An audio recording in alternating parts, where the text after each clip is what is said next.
لبيك اللهم لبيك لبيك لا شريك لك لبيك إن الحمد। আসসালামু আলাইকুম। আশা করি সবাই ভালো আছেন। জীবনে কিছু যাত্রা আছে যেগুলো শুধু পায়ে হাঁটা নয়, বরং আত্মার হাঁটা। কিছু গন্তব্য আছে যেখানে পৌঁছানোর আগে হৃদয় কাঁপে, চোখ ভিজে যায়, আর পৌঁছানোর পর মানুষ আর আগের মতো থাকে না।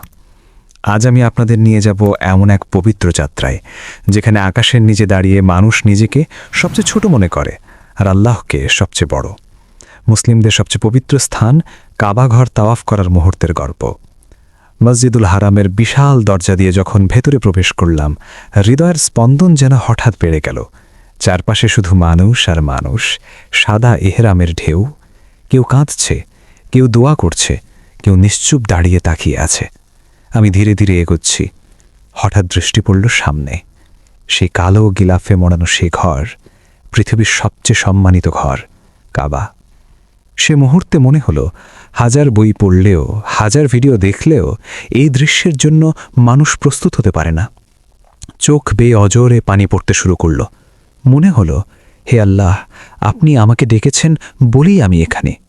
মনে মনে বললাম, হে আমার রব, আমি নিখুঁত নই, আমি পাপ মুক্ত নই, আমি গুনাহে ভরা একজন মানুষ, কিন্তু আমি আপনার দরজায় এসে দাঁড়িয়েছি।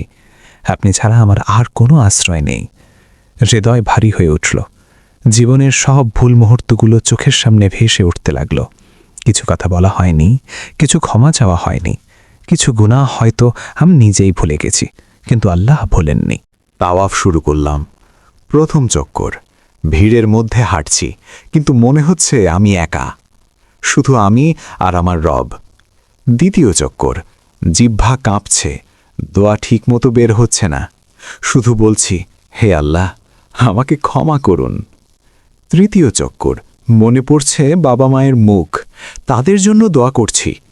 চতুর্থ চক্কর, নিজের ভবিষ্যতের জন্য হাত তুললাম, হে আল্লাহ, আমাকে হালাল পথে চলার তৌফিক দিন।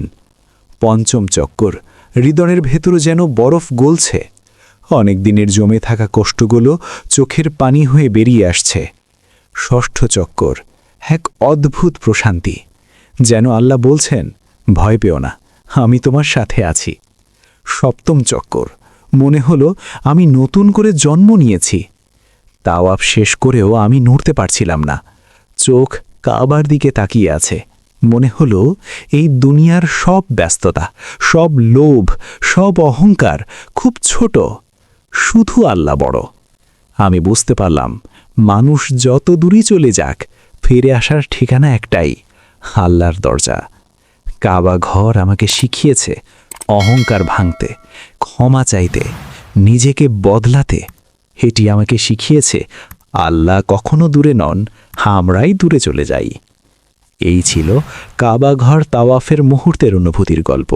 যদি এই গল্প আপনার হৃদয়ে ছুঁয়ে যায়, তাহলে একটি লাইক দিন, চ্যানেলটি সাবস্ক্রাইব করুন এবং সবাইকে শেয়ার করুন।